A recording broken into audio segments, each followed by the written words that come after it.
Sabog Caribe. Sabog Caribe. Sabog Caribe.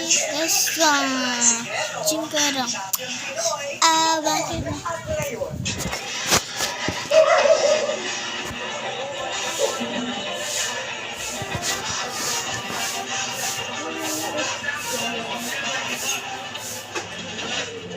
Ang matibay dahil ang mabayaw hindi nagtatagumpay. Yan ang kasabihan ng halos lahat ng mga atletang Pinoy noon. At ngayon, inilaban talaga nila ang kanilang pangarap na pagbigay karapanan sa bansa sa mundo ng sports. At ang patunay ng kanilang pinagpapaguran at sakripisyo ay ang parami ng bilang ng mga medalya na inani na sa mga international competition ng Pinoy.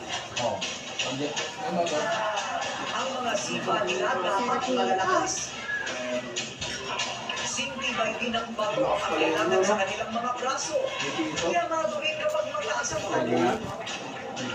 Malaking focus din kapag matindi ang focus. Kaya nabilan sa mga rekisitos at sikreto ng mga atletang Pilipino na kampiyon sa sports. Sa tulad ng training na ito, nagsisimula ang lahat para sa isang atleta. Dito itinuturo ang mga dapat nilang matutunan. Sa bilis ng galaw, liksi ng isip ng 16 anyos na teenager na ito, walang duda, Pinoy champion material si Tatiana Mangin, ang taekwondo gold medalist sa international competition at pride ng UST Tigers.